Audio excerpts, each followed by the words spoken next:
once again, welcome back to Plot.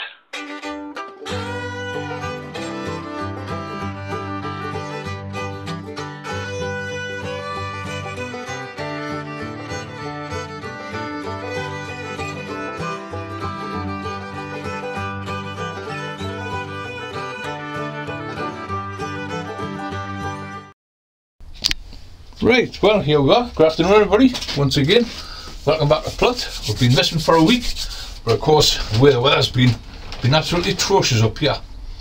What we put up with last week, we had rain, we had sleet, snow, heavy winds, really strong winds, and freezing temperatures. So there was really nothing to be done up the Plot rather than go up each morning. Roger's been going up in the morning, and I've been going up in the afternoon. Still, well, we're using my guidelines as well, a little bit of exercise with the lockdown. We'll still go up, and of course it's been knocking the snow off the roofs, the polytunnels, the greenhouses. But polythene tends to stick a lot to that. With glass it's a different story. You'll probably notice I've still got snow on here, on these windows, but that's because I'm south facing. I've got my house in front of us, as I explained before, and lo and behold, as I speak, the sun's just starting to eclipse that roof. As you see in the back, there's a little bit of sunshine.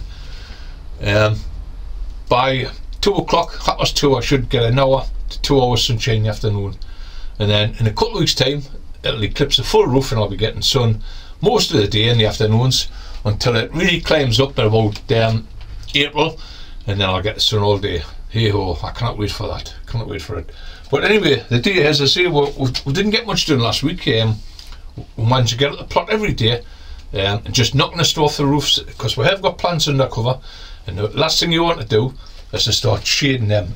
They need full light now, especially sweet peas. I've got the sweet peas up there, only in a cold greenhouse, but they need that light. You don't want to be covering snow on top of them, darkening them right down and making them jump for the light. What we'll do next week, we'll start sowing a few flowers. Those of you that's following the Dean Roberts' washing basket challenge, if you keep an eye out for next week's video, then we'll start off with some nice easy annual flowers to sow. If you haven't got any heat on, you don't want to start with expensive ones like geraniums and busy lizards. You want to really, if you haven't got heat on, really you want to hold on till about March before you start sowing them. If you've got small covers like on the top of your propagators, little plastic covers, use them by all means in a cold greenhouse. But I would just wait a few more weeks. Petunias is another one that can be a bit tricky. You need a little bit of heat. But what we'll do next week, we'll start sowing a few petunias and the lobelia. We must get the lobelia in next week. We'll start in next week's video sowing the lobelia, because it's a long grown plant. You really need a good few months to start getting that up, getting the lines up, the seedling lines, getting it transplanted into little cubes or pots, whatever, and getting a good sized flower ready to plant out in May. Now May even into June is up north here. If you're down south, maybe a little bit earlier, it depends on what part of the country you're in. But seriously, I would just hold on. The likes of dahlias, marigolds, stuff like that, you can wait until middle of March, no problem.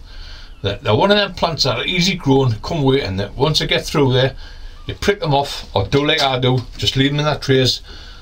I'll show you all in later videos, getting a good sized plant before you pop them into that pot, which is what I always do. I've done it for years. But you will get them to a decent size before the end of May, beginning of June, and by that time your weather's really warmed up, so you put your plugs into your washing basket or whatever you're doing, and they'll just gallop away. Give them a really good start. But we'll do all that next week. Today what I want to do, I want to get cracking once again, the allium family. What I did last week, I put the pot leeks in.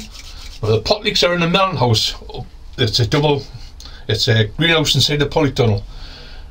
Now what me and Roger done Monday, because the temperature's plummeted up here, so we'll pop it up there and we'll put the paraffin heater on, just on a low flame, and it just gives it a little bit of frost protection.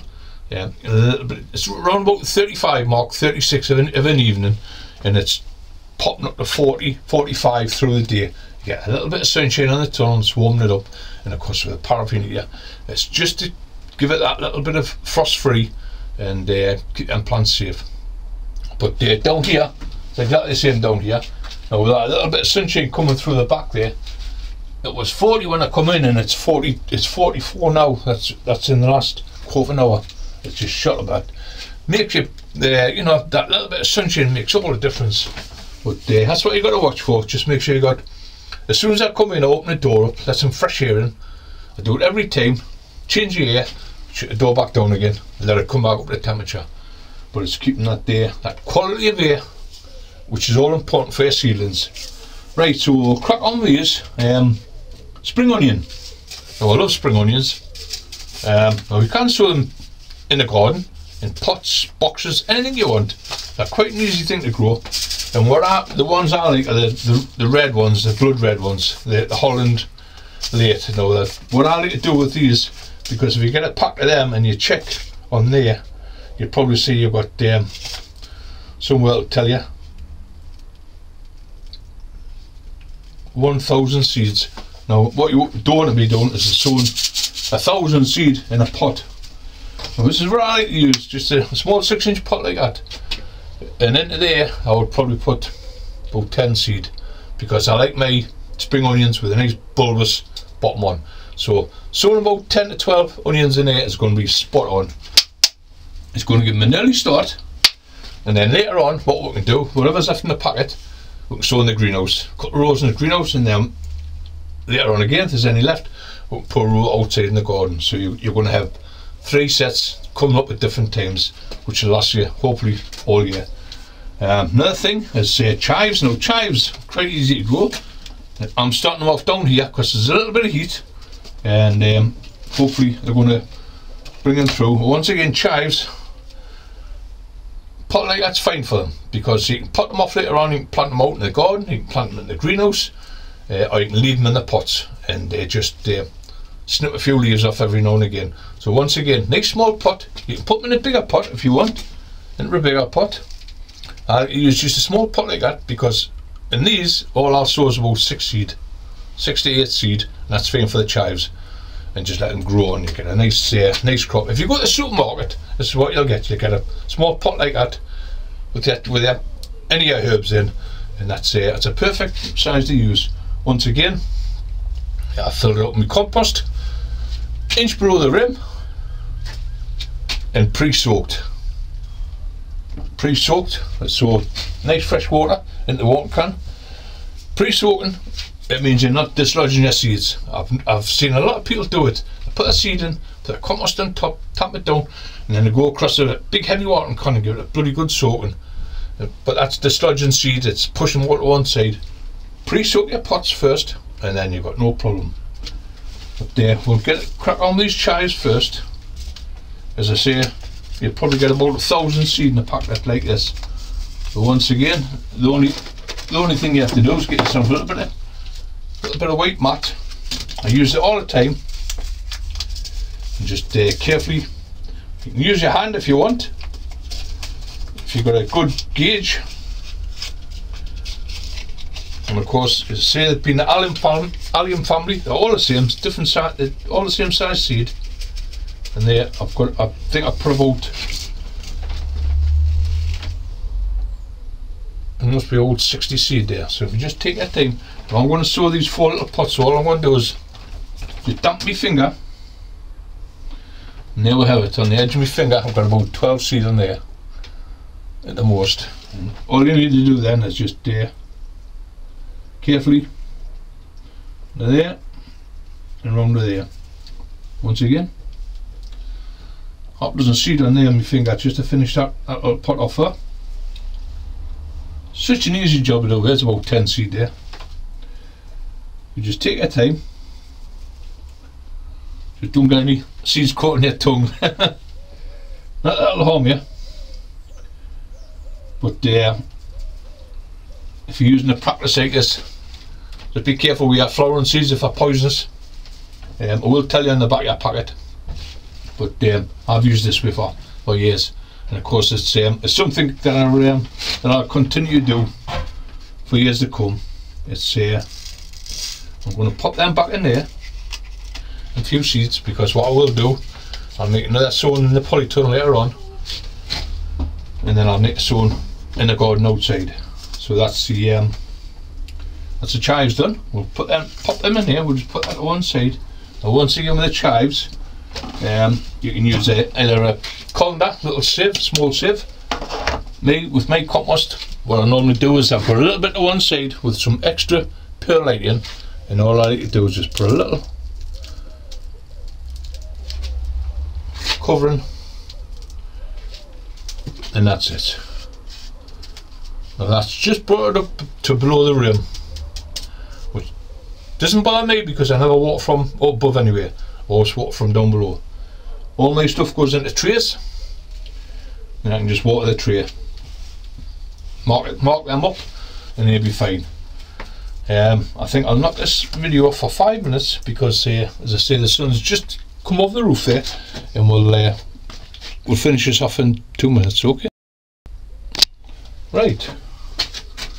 It's just sorting a few of the plants out there.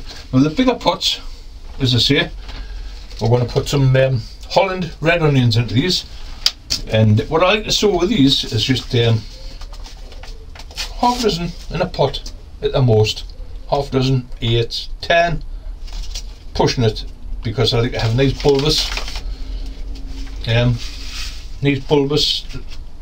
onion on mine, nice bottom. Some people like to pull them when they're like blades of grass, but I like to get mine a decent size. But I'll just put that packet on one side. Once again, I've just emptied the packet out, and I've got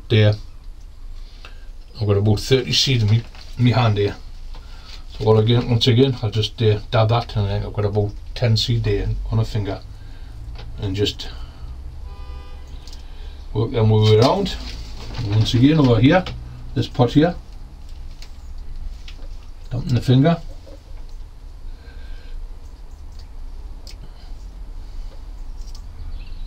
And that's them done. I'll put them few seeds back in there. I don't want to put too many on a pot for the simple reason I want them to grow on and get a nice decent sized onion. Once again, just a little handful of compost over the top, and they'll be fine. Now always let your pots dictate how many seed you put in. Doesn't matter how many seed you've got in a packet, you can space them out. You can use different pots, different trays. I use multi amounts of pots, trays, multi-purpose trays, square pots, round pots. Each one is different size, but each one equally has got it's got its own purpose for what I like to sow. I mean, even down to the little 2-inch, 2.5-inch ones, they're great for potting off cuttings and stuff like that. Small trays there. These are off the mushrooms. I keep these right through the winter. Probably got about half a dozen of them. I put butter dishes here. That'll come in handy later on. Pop a couple of holes in the butter dishes. Tomato trays from the supermarkets. Oh, these are fantastic, because if you've got a propagator, you can get 2 of them in a propagator. Just popping a couple of holes through the bottom, just a hot fork. That's what I like to use. I light a candle, heat the fork up, and just push a couple of holes through. I know it stinks, polythene burning, but it's one of them jobs that I like to do when I've got nothing else planned throughout the week. But I'll get them hauled, and what I'll probably use a few of them next week on some of the bedding. So we'll get into them next week. But as I say, it's an easy job, just getting a little bit of compost over the top of there. I'll do this one before I forget. As I say, let your pots dictate how many are sown. Never over sow, and you don't have to under sow. You know, just getting a happy medium. So that's them 2 pots done for the time being. So pre-soaked, and what I'm going to do now is, which I always do, the compost. I made this up last night. I made 2 litres. I made 2 litres of chamomile tea. Put the spray on.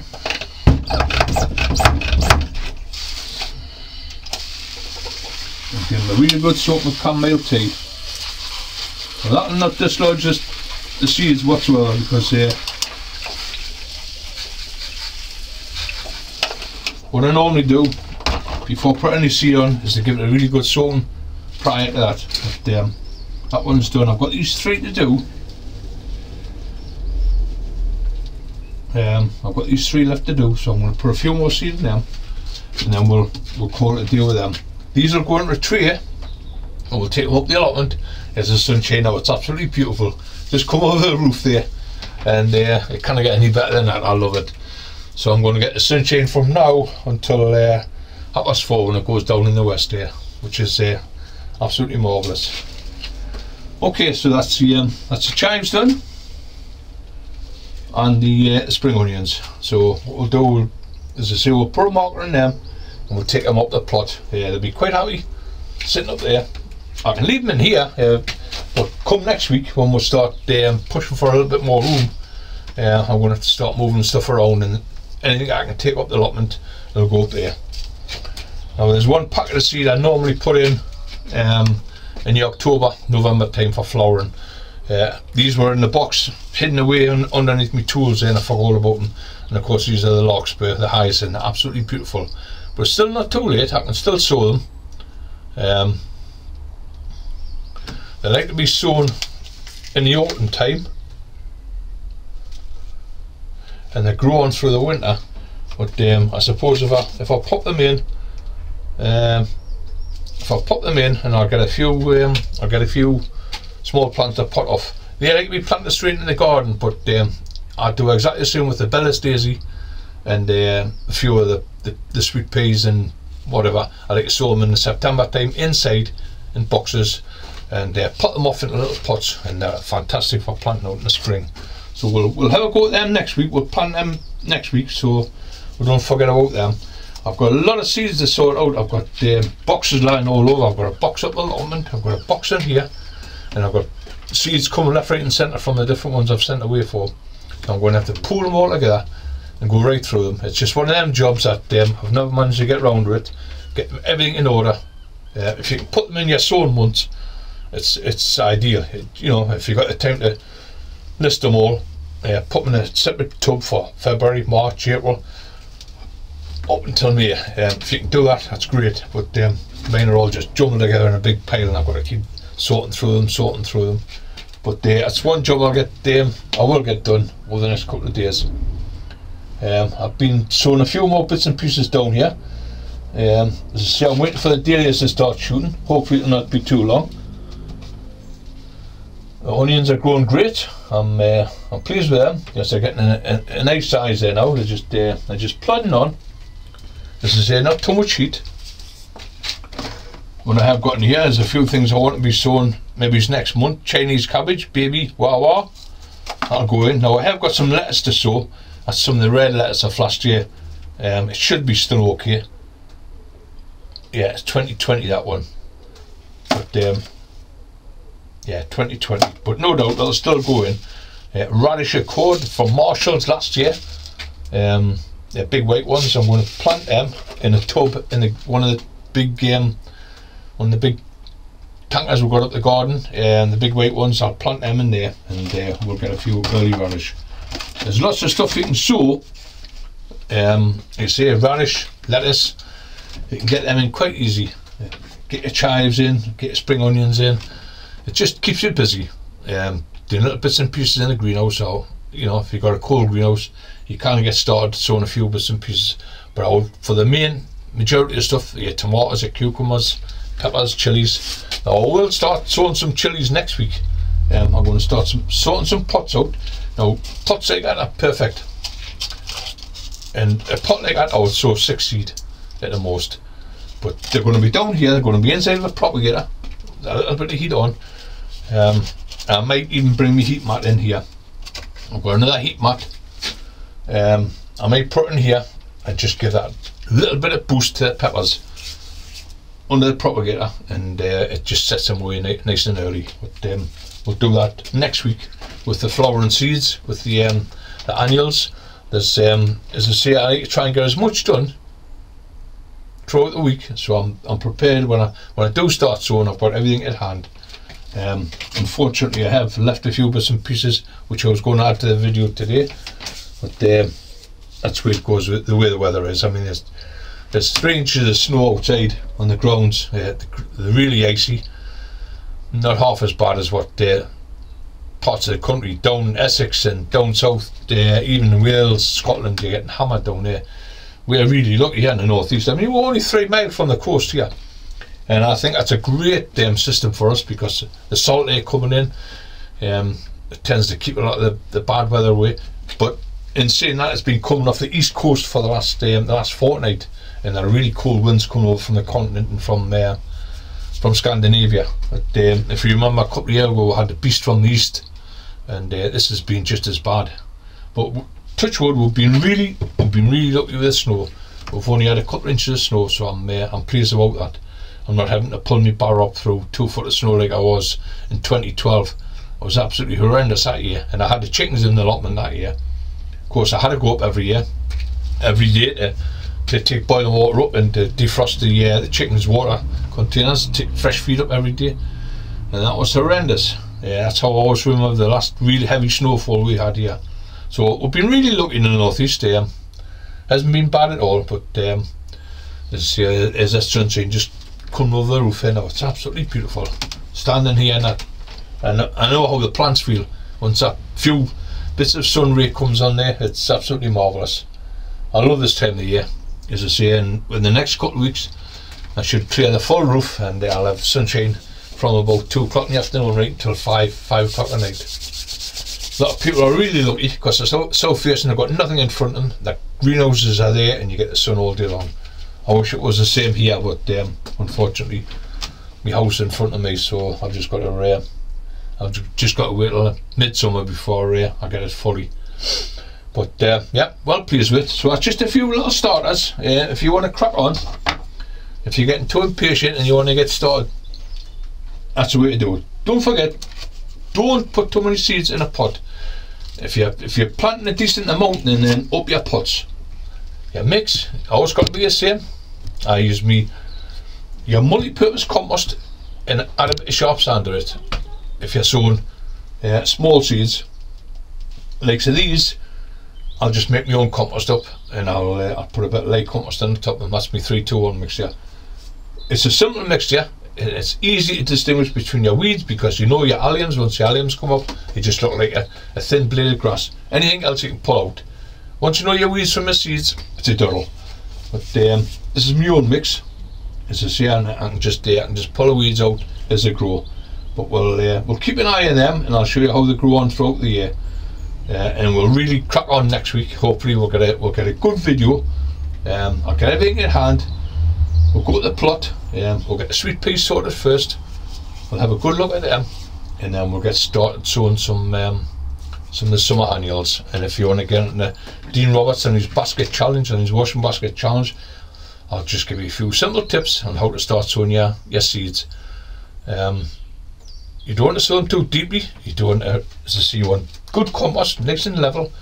I'll show you a simple trick just with a bamboo cane, that's all, and your trays. What I will be using, I'll be using full-size trays for my lobelia, full-size trays for my petunias, so we can start them off next week. And then all you want is your compost and a little bit of bamboo, and I'll show you a couple of easy tips on how to make the most of your seedlings. And of course, once your seedlings are up, let's keep an eye on them. Just make sure you've got plenty of chamomile tea, give them a good soaking, and then pot them off into plugs or whatever you want, and you'll get a nice strong plant ready for putting in your washing baskets in May or June. But that's it for the time being. I'm going to plod in here and get these couple of pots of chives finished, and then I'll as I say, I can get these into the propagator. I can pop them up the garden. What I did do yesterday, I had a few more lemon seeds. I had them in the house, and of course all them had little roots on them, so I potted them up right there in the propagator. I've got 6 over there, so I think I've got about a dozen and a half lemon seeds. So I don't think I'll bother putting any more in. I've got quite enough. That's my plant. I think I showed you the other week. It's growing absolutely marvellous. I think I got a little bit of frost damage on the top there, but apart from that, he's grown really well. Well, I've got a couple of orange pips. I managed to get a couple of orange pips last week, so I'll pop them up there on top of my central heating boiler, and hopefully they'll split soon. Right, okay, so I'm going to knock off now. I'm going to crack on with these while the sun's out. Hopefully I'll get this video online. Once again, thanks to Wendy Ann King, because she's made a fantastic intro for the plot and for our videos. So I will be trying to insert that tonight. So I'll be sitting on the computer for a couple of hours trying to figure out the best way of doing it. But hope you enjoy it anyway. Hope I'll give you a few tips on just getting started on a few plants. Don't be too much of a hurry, because it's only early February, as I say, and the way the weather's been lately, it can really turn cold. So just watch it. If you have got plants in, and then you can do a few easy tips like put newspapers over them, put a fleece over them, take it off of a mown, you know, if it's handy in your garden. But apart from that, you just got to watch what the weather's doing. I always say keep a really good eye on the weather, because there's nothing worse than spending a fortune on seeds and losing them. But hopefully next week I'll give you a few tips on how to bring your annual flower seeds up nice and easy. Okay, so I'll see you again next week. Bye for now.